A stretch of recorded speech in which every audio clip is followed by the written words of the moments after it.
अस्सलामुअलैकुम नाज़रीन, इंशाल्लाह आप सब खैरियत से होंगे। जो आज ये बयान में दिखाने वाला हूँ ये मौलाना सज्जाद नौमानी साहब का है। ये क्या बयान कर रहा है रिश्ते के बारे में। ये इंशाल्लाह ये बयान ज़रूर सुनना, रिश्ते के बारे में क्या बोल रहा है। तो ये बयान एंड तक देखना, तो वीडियो को ज़्यादा से ज़्यादा शेयर भी करना। आप रिश्ता करती हैं, अपने बेटे के लिए रिश्ता तलाश करती हैं।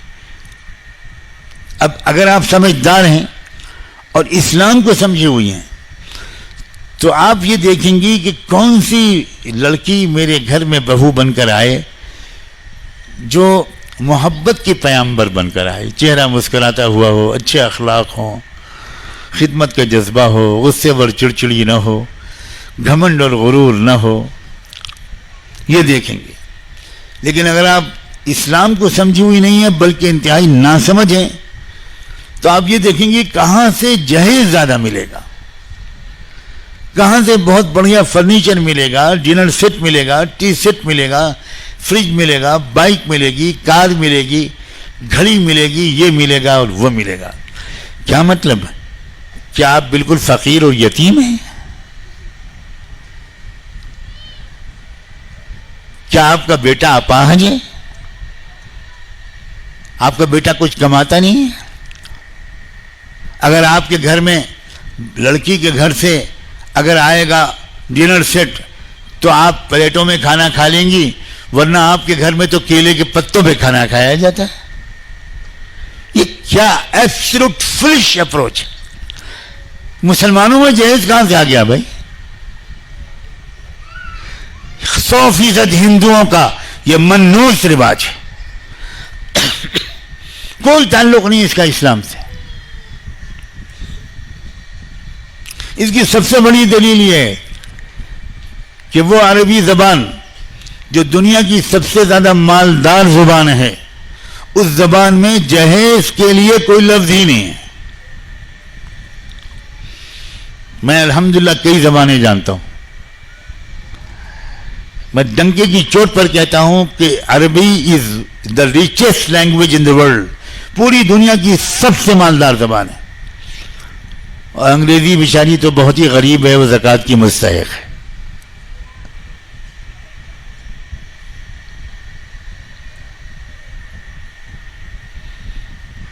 अरबी वालों को चाहिए कि रमज़ान में थोड़े अल्फाज की ज़कात वो अंग्रेजी को दान कर दें।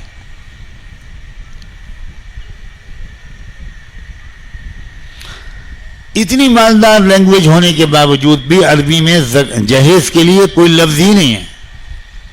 इसकी वजह यह है कि पूरे अरब मुआशरे में, इस्लामी मुआशरे में, पूरी दुनिया में जहेज को कोई जानता ही नहीं। मलेशिया, इंडोनेशिया, ये मुस्लिम मुल्क है, मैं उनका नाम ले रहा हूँ, कोई जानता ही नहीं जहेज क्या चीज़ होती। लड़की वालों के घर से एक सुई लेना लोग हराम समझते हैं। मैंने शादियों में शिरकत की, मलेशिया में भी और टर्की में भी, कई मुल्कों में। वहाँ उल्टा होता है कि निकाह पढ़ाने के लिए लड़के वाले जब आते हैं, अब ये भी मैं लफ्ज़ बोल दूँ, बारात के लिए भी अरबी ज़बान में कोई लफ्ज़ नहीं। ये बारात क्या क़यामत है कि क्या मुसीबत है।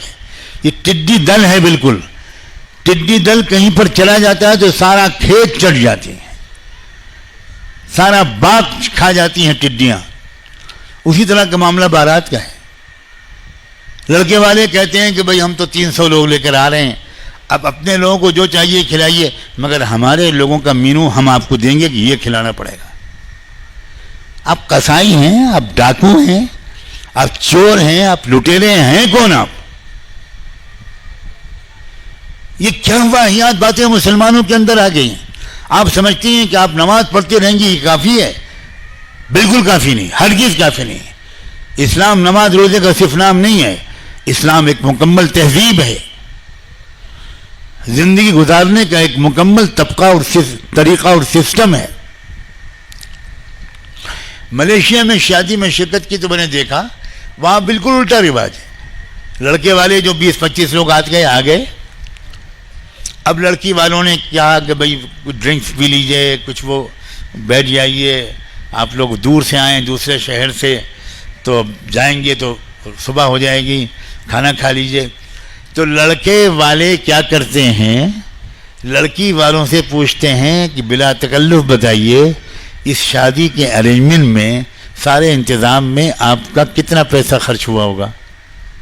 तो थोड़े तकल्लुफ के बाद लड़की वाले बता देते हैं कि भाई आप हमारा $10,000 खर्च हुए, $5,000 खर्च हुए। उसी वक्त वो चेक साइन करके लड़के वाले दे देते हैं। आप अपनी नाजों पाली बेटी हमें दे रहे हैं, ये बहुत बड़ा एहसान है, इसके अलावा हम एक पैसा भी आपके ऊपर बोझ नहीं बनने देंगे, ये हमारी तरफ से आप हदिया कबूल कीजिए। यह है औरत की इज्जत, यह है बेटी की इज्जत, यह है बहू की इज्जत।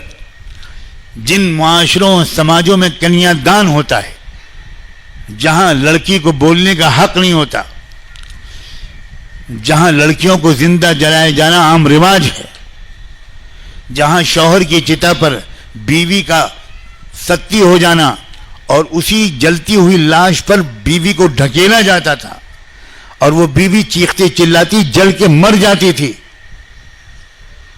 उस समाज की हम नकल कर रहे हैं। बजाय इसके कि उस समाज को हम तोहफे दें, बजाय इसके कि उस समाज को हम कुछ दें, उस समाज में बहुत से लोग लेने को तैयार हैं। उस समाज में बहुत से लोग अच्छे और शरीफ इंसान भी हैं, सब खराब नहीं हैं।